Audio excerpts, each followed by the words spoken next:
Did you know that the Carrier Gas Furnace Factory in Indianapolis also has a recently updated technical training facility? Follow along to learn more about the My Learning Center. So we're spending some time at the Carrier Technical Training Facility here in Indianapolis. And I have to say, this is an absolutely amazing technical training facility. It's a wonderful manufacturing plant that is right next door, but the technical training has went through a complete revamp, a total new redesign. We have gorgeous equipment everywhere, and we've got 4,000 square feet of technical training as well as modern classrooms upstairs. So we're going to spend some time showing you all the different training that is available here at Carrier, and I would like the team to introduce themselves and talk about this program. So my name's Jeffrey Howard. I am the Technical Training Center Manager. I'm Joel Crabtree. I am the Residential Ducted Trainer. And then my name is Derek Mong. I am the Technical Trainer for Ductless and VRF. And Derek, let's go ahead and start since we got the mic down there. So tell me about the training classes that you offer here for that. So when it comes to the ductless class, we have a foundation class, and then we also have an advanced class. When we talk about our VRF, we have a foundation class for both our 2-pipe and then our 3-pipe, so Toshiba Carrier lines. Very, very cool. So on my side of things, we have a foundations. We have advanced. With advanced, we do a deep dive into components and diagnostic on our communicating equipment. And then we have our symposium series, just a step further, where we go into theory and psychrometrics and things of that nature. All right, so tell us a little bit about the whole program and the different training classes that we have available here. Yep. So as Derek and Joel mentioned, we have those foundational level training courses that we build upon. Sure, those stacking blocks. Absolutely. And then from there, go into our advanced where we can dive into those components. So understand the installation, understand how the system should be commissioned or started up from that aspect all the way through. Now let's dive into the components, dive into each piece, how to properly diagnose them in the field, right? Because we want you to diagnose it right the first time and replace it just once. Now, are the classes available to Carrier dealers only, or are they available to others outside of the organization? So through My Learning Center, we do have a bunch of online training that anybody they can go to My Learning Center, mlctraining.com. Okay. And from there, they can put in their email, they can sign up for an account. Other than that, we do have our Carrier distributors, dealers that come through our training, and that's how they would sign up. You bet. We have a lot of educators that are looking for continuing training on new technologies in particular. Most educators like myself, we come out of the field and we get decent at teaching, and then we sometimes forget that technology changed while we were learning to become educators. And so it's always important that we provide those resources for educators to be able to keep up with the technology. So that's fantastic that we have the opportunity for not just Carrier dealers, but technicians and educators to also participate in training. Yeah, absolutely. Very cool. We are very grateful to be able to join Carrier at their Indianapolis gas furnace manufacturing facility and to experience their My Learning Center. We encourage you to learn more at mlctraining.com. And to stay up to date with the ESCO Roadshow, follow us at escogroup.org. Hello, everyone. Thank you all so much for joining us on Did You Know, the ESCO HVAC show. So today we are very honored to spend some time with my new friend, Jeff Howard from Carrier. Jeff, how are you? Wonderful. How are you, Clifton? I'm doing great, spending one more class time here out of the barn dominium, and then I'll be in the new location back in the studio, and really looking forward to that. And everyone, let us know where you're joining in from. We'd love to know how large our community continues to grow. We have technicians that join us from all over the world. Kendrick up in Chicago. Kendrick is here almost every week, learning how to be a better instructor. Todd joining us. Todd is hanging out in the background as well. So if questions come through that need answered, Todd's going to be around to help us, navigate through any additional resources. We've got a few things that we're going to be discussing today. I've actually got links to some of the Carrier handouts in PDF form. We got some QRs towards the end of the class. We want to make sure that you have everything that you need to be prepared for, I would say, a mild transition that we have gone through. It's it's been a learning curve for everyone. And, we are half a year into our A2L transition. Katie, thanks for joining us over in Hillsboro, Missouri. a lot of crazy weather over in Missouri, about an hour or so north or south of where Katie is from. Over at Jefferson College. Osvaldo joining us from Belize again. Osvaldo is a technician, Jeff, from Belize, South America, joins us every week, learning how to That is be awesome. a better technician. It is. It's just absolutely wonderful to have him joining us. Hey, Kelsey's joining us from Indianapolis. We've got Henry, Illinois.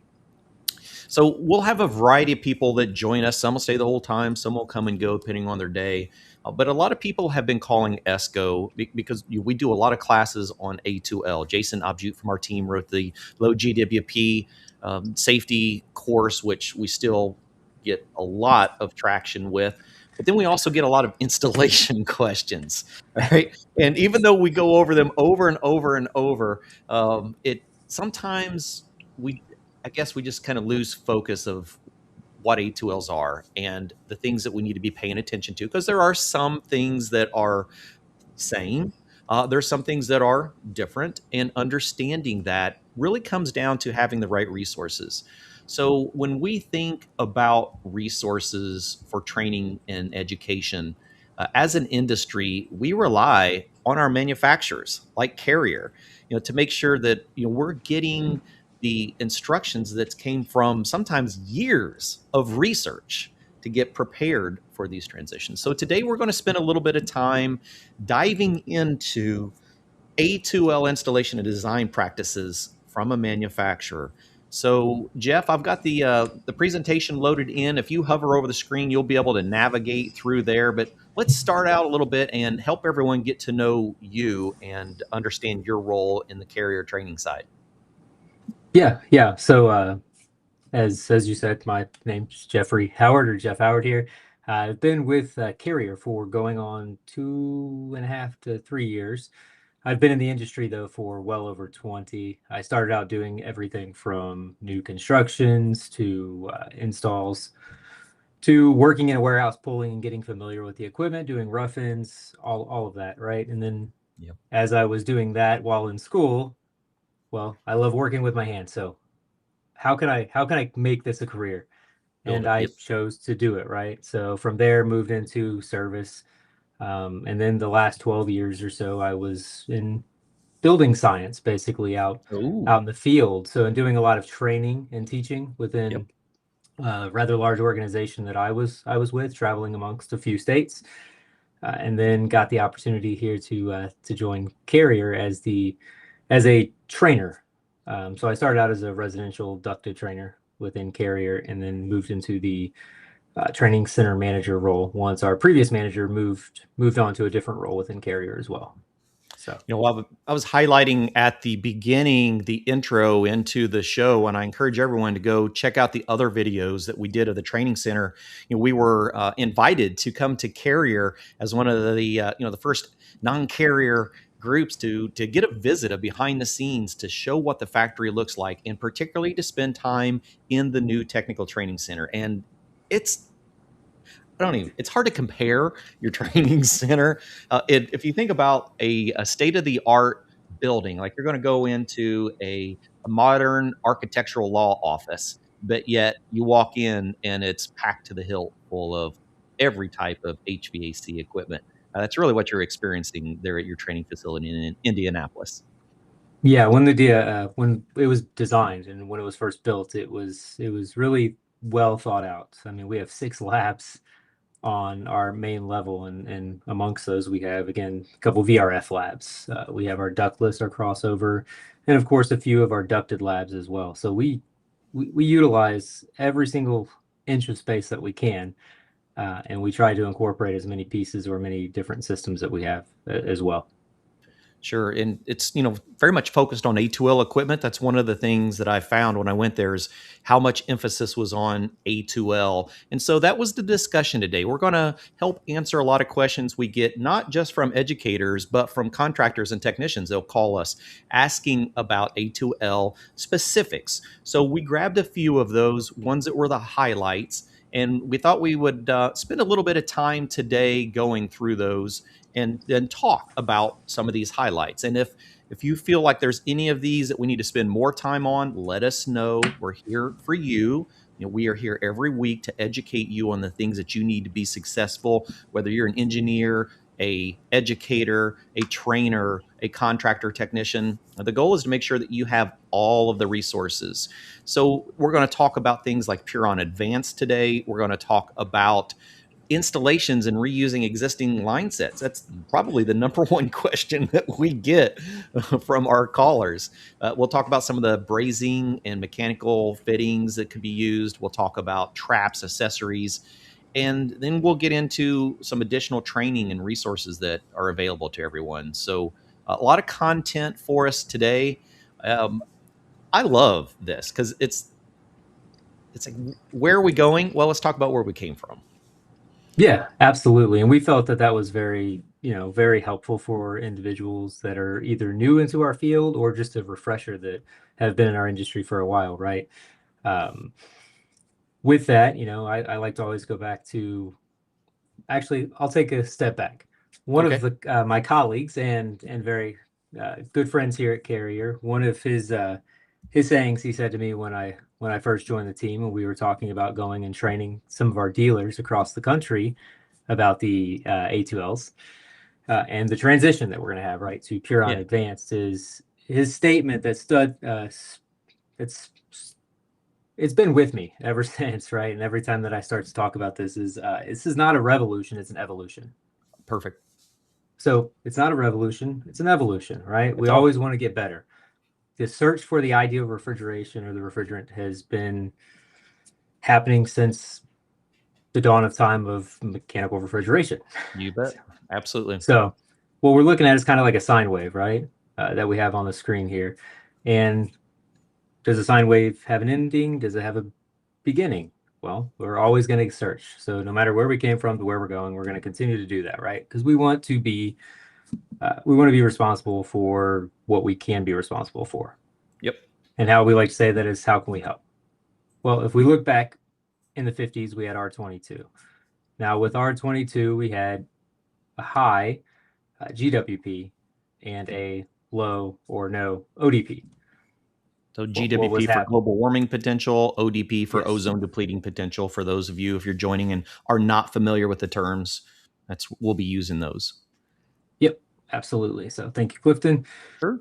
So what is ODP, right? Well, ozone layer getting thinner and thinner. So as we get better technology and we get to study the Earth and other things more, we realize that maybe the ozone is not staying as it should, and we're seeing the shift where it is getting thinner. So again, how can we help? Well, let's get to the point where we can actually start to lower that ODP or that ozone depletion potential. And that's where we transitioned in the 90s to R410A or Puron. Now with that, right, we still had to look at our ODP and our GWP. The GWP is still a little bit higher than where we would want it to be. But again, the ODP that we had, the ozone depletion potential, was going down. So no ODP, high GWP. As we continue to monitor or look at the ozone or the atmosphere, what happened over the last 30 years? I think I just recently read a study that said that, hey, it's starting to heal itself. Now, is it cyclical? Is it not? But hey, it's starting to heal itself. So I like to say congratulations. Good job. Exactly. We've all done our part. Well, yep. Right. One step closer. So that being said, now what we're seeing the GWP concerns. So that's where we're trapping more heat within the atmosphere. So again, as an industry, as a Carrier, we say, how can we help? And with that, let's look at that AIM Act that was passed, right? And now we got to figure out how we get that lower GWP. And that's a significant schedule. Yeah. We've talked about this before. It's been a little while since we've brought it up on Did You Know? A lot of people don't realize that it's not like we just hit this phase down, right? We started this phase down when we started looking at our baselines in the early 2020s. And then we made a first step in January of 2022. Most people don't realize that this entire refrigerant transition that we are now seeing 4 years later, actually began its path in 2022. It's been around a while. Yeah.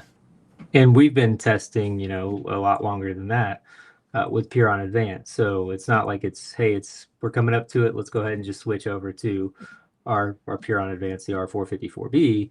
Right. There's been plenty of years of testing and studies by our engineering team that have taken careful looks at all different types of what can we do, right?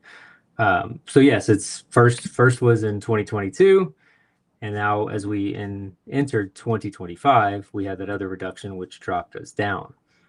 And that current GWP level is 700, right? So again, we chose R454B as our refrigerant because what do people in our industry not like? One of the biggest things is change, right? And I think you and I have had that conversation as well. Change is difficult for us all. We get it. Right. So with 454B for us, it's, hey, what can we do to not have an immediate change again if the AIM Act continues to go here? As we see in 2029, there's that other reduction, which is going to be a total of 70% reduction. So that's going to drop down to about 500 at that point as it stands today. And our R454B, our Puron Advanced, is actually below even that next threshold, that next drop down. Yeah, we're going to see some interesting transitions as we move forward in refrigerant regulations. And that's why we feel that it is so important for people to understand the importance of these transitions. You know, we continuously see the post on social media, oh, we're doing it because it's time for a new refrigerant. It has nothing to do with that, right? It's time for a healthier, safer refrigerant as much as we can without disrupting the industry as much as possible. And so in doing that, our manufacturers are really putting a lot of research and design into finding these solutions. Yeah, absolutely. Again, several engineers that I work with and chemists here within Carrier, you know, they have everybody in our industry in mind. How can we continue to make that as easy as possible by following these different regulations and things that are occurring? You bet. So within that, you know, we have two different refrigerants that we've seen. We've seen an R32, we've seen an R454B, and they're quite different particularly in their GWP. And I think the question that we get a lot on this is, well, why did we end up with two refrigerants? Yeah, and really it's, hey, we're not going to, just from the testing, you get to kind of choose as a manufacturer what refrigerant you want. You just have to follow these regulations by the AIM Act. It's got to be below a certain level, and as long as you're below that, you know, the manufacturers can choose what they want. And you know, us coming out with the R454B and a couple other manufacturers following suit, why does it make sense to go from one to the other? It's up to the manufacturer what they seem best for their business and their you know, and what they do. You know, what I've seen from doing our behind the scenes videos, excuse me, we've seen a lot of the equipment. And many a times, if a manufacturer was going to be making a transition into R32 products, they had to do a lot of design and retooling. It was a very, very heavy lift, especially for products that were, you know, already, you know, proven their, you know, their value in the industry. And what Puron Advance was able to do was allow minimal transition. And so even from the technician side, we're seeing a lot of technicians feeling very comfortable with our 454B Puron Advance because it looks and feels very similar than what they had with our 410A. The equipment didn't change significantly. Sometimes minor revisions in model numbers could suffice. Yeah, being around during the transition from R22 to R410A, big difference. That it was crazy, right? You know, hey, we're going to go 2, 3, 4 times the amount of pressure that we had with our R22 systems. How are we going to be able to handle that and work with that, right? It all came down to the training that we had to have at that point. And we feel the same, obviously, now with our A2L refrigerants. You know, we still have to have that proper training for.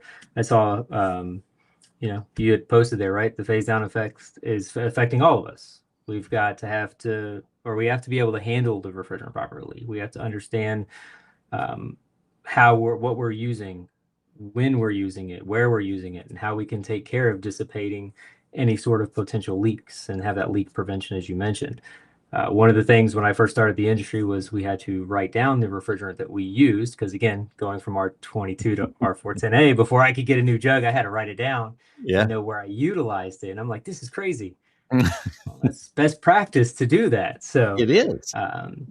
you know, and I don't know many people that I've spoken with that actually continued doing that after my first job that I had in the industry. Yeah, we're starting to see some change in that. So we work with companies like FM Hero and our reclamation companies like Hudson, and we're starting to see a lot more emphasis put on labeling refrigerants and understanding the refrigerants. Because if we go back and we look at that entire phase down, the main reason we're going through a phase down is we let it out to begin with. You know, if we could have kept the refrigerants in the systems and not in the atmosphere, we wouldn't have had the high level of transition that we've seen with refrigerants. And it'll continue that way. If we're good stewards of the refrigerants that we have now, like Puron Advanced, we can extend our service gas life expectancy out as long as we possibly can by doing better practices. And so it's important for everyone to understand going forward that refrigerants is just a matter of understanding what they're made out of, how do we handle them, and what's the best applications, and continue doing business as normal. Yeah, yep, absolutely. And as you mentioned, with the different refrigerants, R32, R454B, a lot of people are like, well, what's in R454B? Because we also got a lot of questions initially as we were doing our training leading up to the transition year of 2025. Is, oh, it's flammable, it's flammable, it's flammable. It's got propane in it. Well, hold on. I just had one today, literally. Did you? Yeah. We still got a trainer that was doing a class, and he said, "You'll never believe what I just heard in my class today from a contractor. He asked me if there was propane in R454B, and I'm like, you're still getting those questions." Yeah, we hear it, and one of the big things is, again, educating, letting people know, no, there's no propane. Propane actually has a refrigerant classification, and that classification is R290.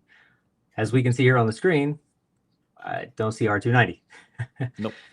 So with our 454B, it does have about 69.9% of R32 and 31.1 of R1234YF. Yep. Engineered ratios, not a mixture. For everyone to know that there's a lot of science that goes into making them work together. This is not something you can go out and create yourself. It is a engineered refrigerant for a very specific refrigerant. We had some of those questions and concerns a while back too, and hopefully those have all faded away. We're not getting very many of those anymore. Yeah. Yep. And then with the classification that we have here, ASHRAE's had their 1, 2, 3 scale here since 1939. And then eventually we added in the A's and the B's for non-toxic versus toxic, which kind of leaves us here with our A1, A2, A3. And then with, of course, looking at the R454B, 32, with the A2Ls, well, that was a testing done by chemists and everything as well, looking at the chamber of where they tried to ignite it. And they noticed that on their scale, it was just barely outside of that A1. So borderline. Yes. But it's outside, right? So there's no... It was a standard. Yep, exactly. So it's outside. So, hey, look, it's an A2, but it's low on that A2. So created a classification of A2L. And I think that was sometime around 2019. Yeah. A lot of people don't realize how close that line is. Like, if we could have been able to convince the ASHRAE chairs to fudge the width of that line just a little bit, let's just make that little bar a tad bit wider and it'll still be an A1. It would have made this whole transition a lot easier. But we're keeping a standard for a very specific reason. If you go past this, you are now in a new classification. Doesn't mean you're way into this new classification. It means you just barely made it. And that's really what happened. Yeah. And with our Puron Advance and comparing it to Puron, we're looking at roughly, again, we talk about change, right? So that pressure that we're used to seeing with Puron, well, with Puron Advance, it's roughly within about 7%. Yeah. So it's not far off. And if you look at that on your gauges, so let's look at our pressure on our gauges. It's anywhere between 10 to 40, 20, 10 to 50 Yeah. psi On G temperature on and your each scales. side. Yeah. Mm-hmm. Yeah, very, very similar. It's not a significant transition for people. Where people get hung up are on the things like the installation, like the basic questions. Can I utilize an existing refrigerant line set? And that's a great question, but we are still getting lots and lots and lots of these. Yeah, absolutely. We are as well. So can you reuse an existing line set? The answer is yes, right? You absolutely can. So if it is the correct size for your application that we're installing it in, and then also if, as long as you dehydrate or clean out the line as well. So as long as you purge the lines, you clean the lines, and then of course we'll talk about evacuation and things like that too. That's very, very important. So yes, you can reuse the existing line set as long as of course there's no kinks or tears or breaks or anything inside of on those lines. And we again maintain them, we take care of them, we clean them. And a good reference point for everyone, if you're looking for information like where does this come from, we go right into things like this, like the long line set installation specifications. You can look in the standard installation manual for your outdoor unit and your coil, your match coil that you're using, and you'll find a lot of the same specifications. But you'll actually be able to determine, is my line set allowable for this size? I'll put some links here in a little while so that you can come back to this PDF. I use it whenever I get the questions like these that we're answering today. That's usually where I begin, is in my long line set installation instructions, because it has a lot of this information all in one place. So fantastic resource there. And not just the long line application, as we may get some questions and talk about as well, but we also have our residential air conditioners and heat pumps using Puron Advance guideline. So it's an application guideline and a service manual. So it's an additional resource that I highly, highly recommend, because there's a lot of good content in there. It talks about, not just can I reuse lines. It talks about what do we do if we have to do this repair or that repair. Troubleshooting with superheat. So again, there's a lot of good information that we have out there and some guidelines that we really want to help the field and help the industry, understand or answer those questions. I'll have to look for a link for that one here in a minute, because I have not went through that one myself, and that sounds like a really good one. And Scott, no big deal. You can join anytime. If you want to catch up on any of this, you can go back later to the HVACR Learning Network, where you can watch this again. If you're needing CEUs, you can actually watch the entire episode and take a assessment afterwards to be able to gain continuing education units for this type of training. We are glad that you're joining us. And actually, I need to get back with you anyhow, because I think you sent me a message about some equipment that I need to get back. I apologize. It's been a little bit crazy around here in the last few days, but I will definitely do that. So when we talk about our line sets, then, Jeff, there's the next question that comes to us. Can we use mechanical fittings? Yeah, you absolutely can. So with that, again, if you braze or if you're going to use any sort of mechanical fittings, you want to make sure that you're following those best practices of doing what you're supposed to with those. So you're going to follow the installer, or you're going to follow your manufacturer instructions for your press or push fitting tools. So whatever tool you have, each of them may be a little bit different, right? You want to follow those instructions on how they tell you to utilize the tools. You want to still make sure that you're taking care of the lines. So you want, hey, if I'm going to deburr the lines, when I go to cut them, we're actually using a piping cutter. We're not going to use a rigid blade or, a Sawzall or anything that we may have in our vehicles and our trucks. So again, nice round cut with our piping cutters. We want to make sure that we take care of them, clean them, use anything to kind of wipe them down, keep them from getting any moisture in them. And then, of course, follow your instructions on your tools if you're going to use any press or push mechanical fittings. With the brazing aspect, it's the same thing, right? Best practices. Best practices, as a colleague and friend of mine said, that it hasn't changed in decades. Actually, we can go back to the 50s and they were writing about what we're talking about today. So you're going to purge with nitrogen as we're brazing. You're going to keep everything nice and clean. You're going to dehydrate and evacuate the lines properly. So follow those best practices. I love when you say dehydration. Because you're right, all of our original training manuals, it was always referenced as dehydration. And we still do in a lot of our educational content here at ESCO. And that process, it's very important when we look at that. It's not just pulling a vacuum on a system, we're pulling a vacuum for a purpose of dehydration. And that's a critical thing to understand, is that this is all fundamental refrigeration practices that have been around for decades. When we do talk about the mechanical and the press fittings, we get a lot of questions from educators, and particularly, can I use these? Because there's a lot of times now, because of the cost of brazing rod, if anyone's purchased any brazing rod in the last 6 months, you know what I'm talking about. Sometimes it's actually cheaper to be able to use mechanical fittings versus brazing. And many classrooms are starting to teach both methodologies. And I highly encourage you, all of our educators that are joining us, we really need to be looking at that, because you made such a perfect point, Jeff. You have to know the tool well. You have to be cut and clean properly.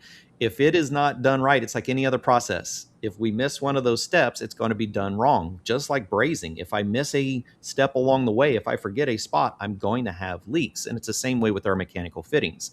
Now, there was a period of time where a lot of the manufacturers didn't allow the use of mechanical fittings, but that culture is starting to change. And it comes down to, are you not letting the refrigerant out? That's all we all care about anyhow. Are we creating a clean, sealed system? So I encourage you all to look at both options if you're not already working with both brazing and our mechanical fittings. Yeah, yep, absolutely. Actually, so much so on our equipment, we went ahead and we changed our outdoor units to straight stub outs, because what we were seeing the field doing as they were becoming more and more comfortable with mechanical fittings is they would cut the bell. Yeah. And when you go to cut the bell reducer, it's too close to the valve body, and Absolutely. you can't really get your tools in there for those fittings. So they were having some issues when they were using their mechanical fittings in that regard. So with the transition to, of course, our Puron Advance, we said, let's help. Again, how can we help? What can we do to try to make it easier for the field?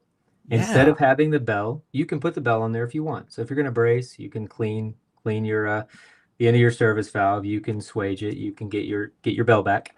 Or hey, if I'm using mechanical fittings, I can go ahead and just press directly to it without trying to cut a bell off. So just one of the small things that we've done to try to help out the field and the industry of the technicians that are installing it or working on it out in the field.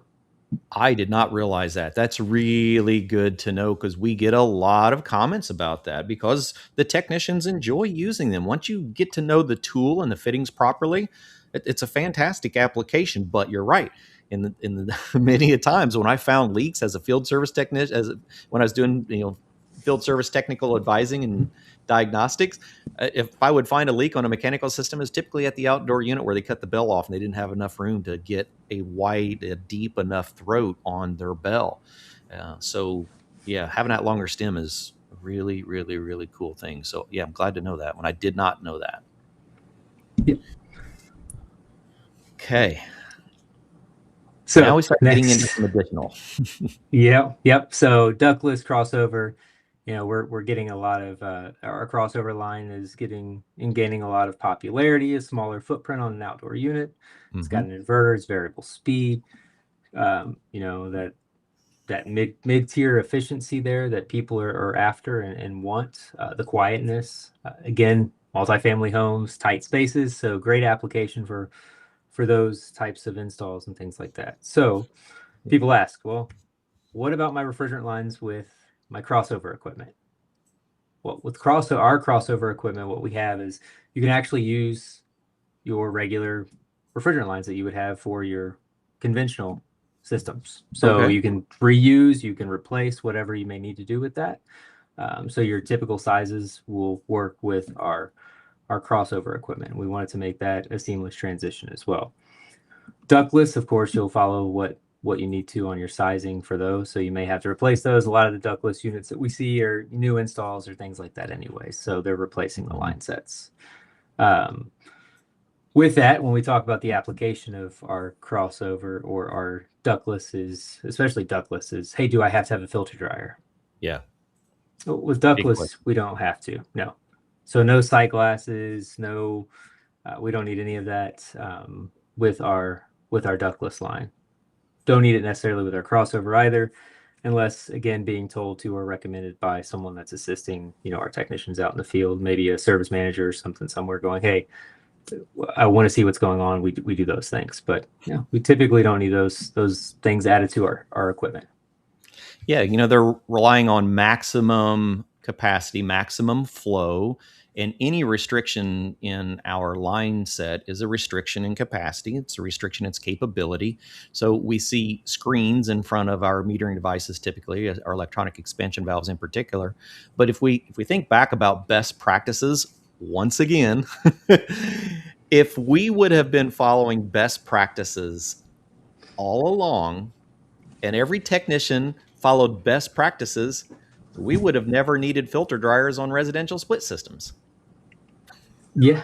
Yep. Again, doing the small things, but we you also got to understand, right out in the field, we get busy, we're moving things, we're doing things as quickly as we can, and we want to be efficient. So, but that's at least on the repair portion. But yeah, we've really never wanted to release that refrigerant to the atmosphere. Sure. Now, when we start talking about these, hybrid systems, where we're starting to see a lot more of, what are we seeing for refrigerant leak detection on these types of units? As in trying to find leaks, Are we or the seeing systems that come with them? Yeah, are we seeing refrigerant leak detections on, say, like these on the air handlers? But are they on the ductless indoor units as well? Yeah, so everything that is manufactured does have to follow UL 207. We talk about refrigerant lines, the dissipation systems, everything like that. So there is a requirement that states that if it's above 3.9 pounds of refrigerant in a system from the manufacturer, it has to have some sort of dissipation system. So all of our residential equipment does. It does have dissipation systems included with them. So when we go to install them, we'll wire them up depending on the piece of equipment that we have. Our sensors are already mounted, already installed from the factory. And you have to mount a dissipation board. Currently on some of our equipment, others it's integrated, and we'll see more and more of that integration as we move forward into our systems. Again, how do we make it easier for our installers out in the field? Exactly. Yeah, I've seen a lot of that in the production of equipment. The ones that are making those changes, we're doing it transitionally. Yeah. Yep. Again, we all love change, so try to do it in steps where we can, and not right. change where we don't have to. Give us our baby steps. Yes. Yep. Okay. So let's go back to some of our best practices. So now that we're starting to see, we do have minor changes, right? We are going to see things like red caps in certain places indicating that we have an A2L refrigerant. We are going to see refrigerant leak detection in some applications. We need to simply look at our line set guide for our installation manual or one of the additional instructions to be able to determine if I can reuse the line set. Well, let's make sure that this is going to be a proper system. So let's walk through a few. Yeah, absolutely. So one of the big things that we also hear and get is, well, the size of the service valve is the size that I need to make my line set. Now, I don't know how many people believe that or not, but inside of our actual installation instructions or our product data, we'll let you know what's going to happen. So what happens if I have a 3/4 inch service valve? Does that mean I have to put in a 3/4 inch line set on my suction side? Well, not necessarily. Depends on the length of the line. It depends on other things too. But what happens if I make it smaller? What happens if I put a 5/8 inch line in versus a 3/4? Well, How if does you it know change your capacity? length, you're looking at capacity. Yeah. So we give that information in our product data. And I tell a lot of people use the product data, because if I'm looking at, hey, do I have to use a 7/8 or can I use a 5/8 line, or a 3/4 versus a 5/8? Well, which one's easier to install? Yeah. 5/8 all day long. 5/8, right? Instead of maybe that 7/8. And what's my capacity loss? And if it's, 1%, what's 1% of 36,000? Right. It's a very, very Absolutely. small amount. It may not actually impact the install or the comfort, the capacity of the equipment anyway. So pay very, very close attention to that. You don't always have to make it the size of the actual, well, service valve. We used Sure. to say bells, but now with press fittings, you're gonna have some different things there with our straight stub outs. But it does not have to necessarily be that size. It depends on the application that we're installing it. So piping diameters, I always love to tell people, look at the product data. The long line guidelines, as you mentioned Mhm. earlier, and pulled up. And then also, like I said, our residential air conditioner and heat pump using that Puron refrigerant guideline, that application guideline with the service manual, is very, very beneficial out there. The other thing is ways to pull proper vacuums. Ooh. When we do a lot of our training, we always have units that we'll have sitting around, and we'll have attendees, we'll have participants in our classroom go up and show us how they connect their gauges, or how they connect a vacuum pump to a system when they're going to pull that evacuation. And what's the number one answer that you typically hear, Clifton? Well, grab my manifold gauges and let's go do this. Yeah, they're pulling through their manifold gauges, right? Right. A lot of people don't realize that you don't have to pull through your manifold gauges. Actually, the more connections that you have, the more potential More potential. restrictions and or leaks that you could have while you're trying to pull that vacuum on a system. So, of course, large diameter hoses, one can suffice. Sometimes you may need two. Mhm. Going directly to your service valve, your suction service valve, and then doing on the opposite side, hooking up your micron gauge on the liquid side. So you're actually getting that full Through the evacuation entire through the system. system. You Yeah. bet. And there's a lot of people that have put it just right on top of where they're pulling the vacuum. And what happens when you go shut the vacuum off? You'll see your micron gauge climb, right? And That's then right. as it starts to climb, you're like, I'm going to be here forever. Well, put it on the other side, hook up properly onto that portion, and then let it go. And if you use a large diameter hose directly to your vacuum pump, we've seen that it can actually make you more efficient on the field. And it's been 100%. proven. Absolutely. Yeah, I've done a few videos. It's been a while since I did one on the smaller vacuum pumps. I did one it's been years ago, but I did a two CFM rechargeable vacuum pump with a 15-foot line set on a 3/8, 3/4, and had 250 microns in like 4 minutes. You doing it properly, it can change your speed drastically. Now, when we went from Puron to Puron Advanced, did the evacuation limits change? Were we still at 500 microns expected from the manufacturer? A minimum of 500 microns. Sure. Yeah, minimum. And then, of course, you'll want to do a decay test to make sure that the system is tight. There's no moisture in it. Again, we're doing that dehydration process. So even if Yep. you start to see a climb over a decay test, or you don't give it enough time on the decay test, that system could still be wet. Mhm. You could still have some moisture in it. So you want to make sure that you're doing proper decays as well. So again, when we talk about ways of properly pulling that vacuum, large diameter hose, I can tell you that if you try to run through your manifold, because I've done some myself, running through a manifold, running through my gauge set with a 9 CFM vacuum pump, Mm-hmm. that am I really pulling 9 CFM No. from my vacuum pump? Not at No. all. And I can actually get done quicker with a smaller, like you said, a 2 CFM pump or whatever, if I have it connected properly to my system. Yep. So really, when we get down to best practices, it's just reviewing the things that we should have already been doing as standard practices. Yeah, and written about, like I said, in the 1950s. So there is an actual book out there that you can go research and read from a review of that vacuum in 1959. Wow. Now, Carrier does a lot of training. A lot of our instructors, a lot of our technicians that are here, they're looking for continued education. They come here to our show, which we are so grateful that everybody joins us. Many join us at the National HVACR Education Conference every year in March. What else? What other resources do we have available for additional training from Carrier? Yeah, so as I mentioned in the opening video that you had played there, is mlctraining.com. From there, you can create an account. You can get on to our platform where we actually do have some of what you see here with industry safe application, safety, storage, transportation, the recovery, evacuation, and charging, installation best practices, service best practices, and our overview of actually Puron Advance.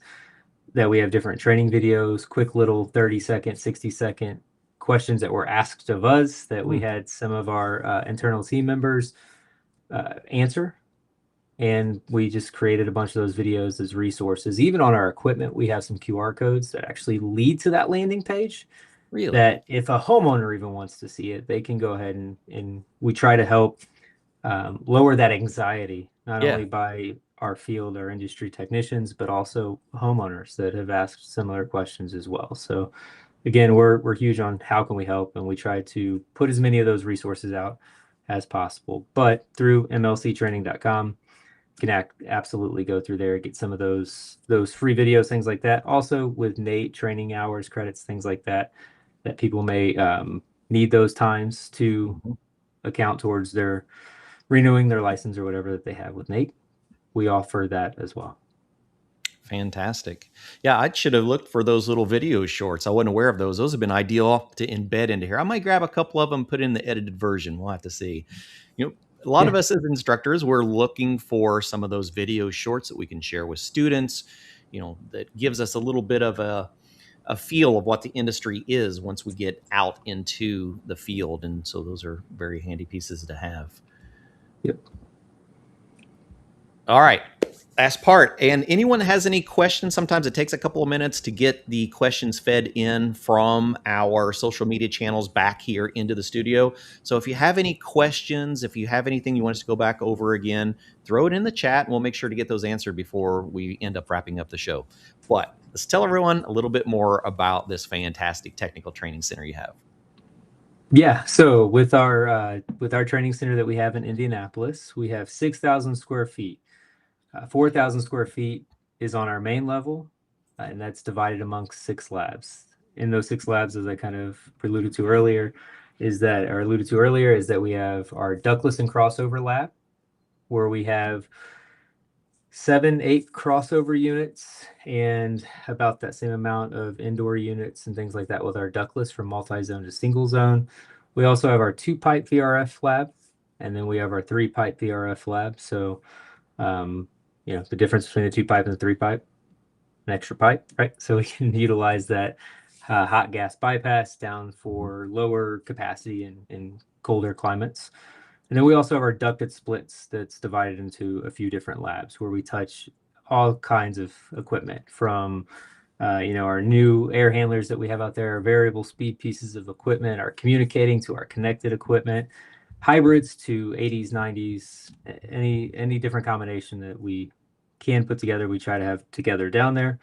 And we're always replacing that. So when you came in, Clifton, a lot of it had been transitioned over to our Puron Advance equipment. Well, when I first joined Carrier, it was all Puron.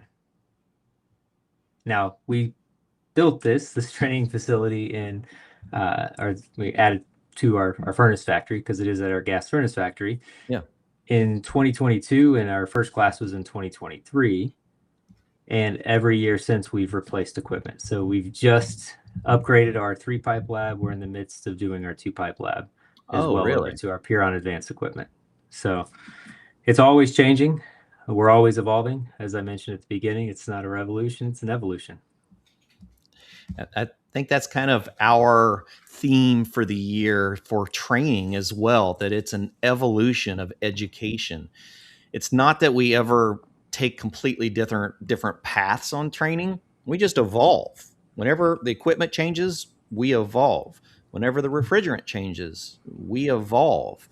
Howard always says, it doesn't matter if the next refrigerant is milk.